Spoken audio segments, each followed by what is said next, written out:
AP Top News at 1:47 a.m. established your daily look at late-breaking news, upcoming events and the stories that will be talked about Tuesday. 1. Blizzard.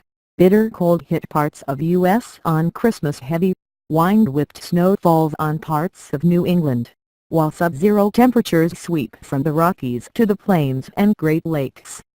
2. Trump. First Lady sent holiday greetings in a brief video. The President and his wife, Melania, wish America and the entire world a very Merry Christmas. 3. Where Democrats eye another Senate seat coming off an unlikely win in Alabama, the party looks to take the seat of retiring Senator Bob Corker in Tennessee. Moscow. AP Russian election officials on Monday formally barred Russian opposition leader Alexei Navalny from running for president, prompting calls from him for a boycott of next year's vote. The Central Election Commission decided unanimously that the anti-corruption crusader isn't eligible to run. Navalny is implicitly barred from running for office because of a conviction in a fraud case which has been viewed as political retribution. He could have run if he was given a special dispensation or if his conviction was cancelled.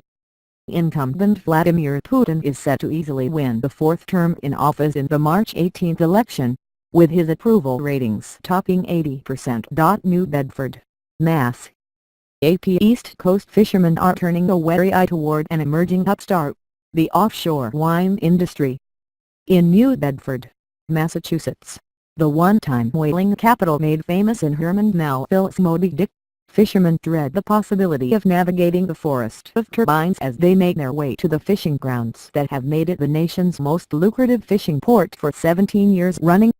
The state envisions hundreds of wind turbines spinning off the city's shores in about a decade, enough to power more than 1 million homes.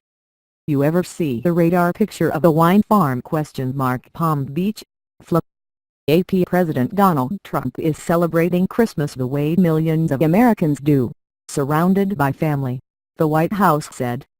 But unlike most Americans, he released a brief video in which his wife, Melania, joined him to wish America and the entire world a very Merry Christmas. The First Lady says that at this time of year we see the best of America and the soul of the American people in children packing boxes to help brighten Christmas for service members and communities coming together to help one another.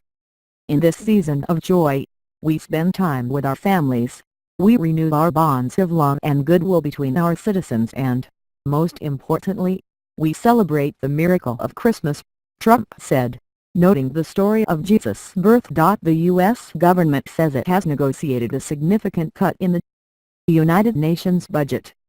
The U.S. mission to the United Nations said on Sunday that the U.N.'s 2018-2019 budget would be slashed by over $285 million. The mission said reductions would also be made to the U.N.'s management and support functions.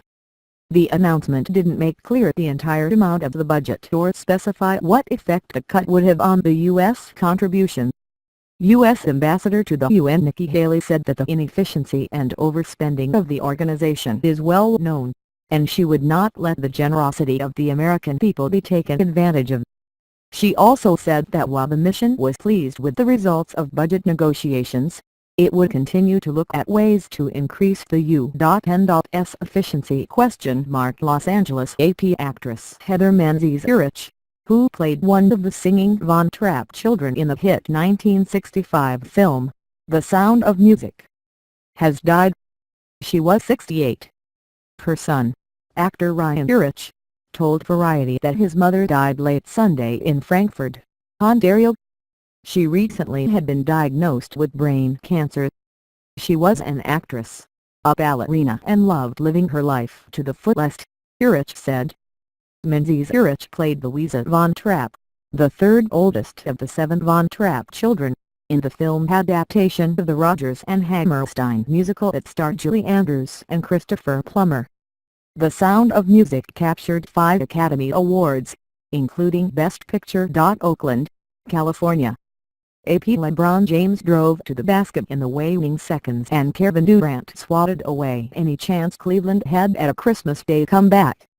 Durant pumped his fist again and again, emphatically shook his head and pounded his chest into life. It looked a lot like the dominant Durant from the NBA Finals 6 months ago. Klay Thompson hit a go-ahead three-pointer with 1:33 left, Durant delivered on both ends of the floor, and the Golden State Warriors beat the Cavaliers 99-92 on Monday in a festive holiday rematch of the past three finals. "There's just so much joy in the arena today because it's Christmas and we all feed off of that," Durant said. Denver AP President Donald Trump couldn't stand NFL players kneeling in protest during the Star-Spangled Banner. His angry call to fire players who didn't stand for the national anthem rekindled both the national debate over the issue and the movement itself. Former San Francisco 49ers quarterback Colin Kaepernick initiated the protests last year to bring attention to racial inequality and police brutality against minorities. Kaepernick is currently out of football, and relatively few players were demonstrating this season before the president stoked his feud with the NFL. During a speech at a political rally in Huntsville, Alabama, in late September, Trump said, "Wouldn't you love to see one of these NFL owners when somebody disrespects our flag to say get that son of a bitch off the field right now, out, he's fired, he's fired." Criticism from players, owners and fans and some praise greeted Trump's remarks, which sparked the massive show of defiance that weekend, with more than 200 players protesting by choosing not to stand for the national anthem.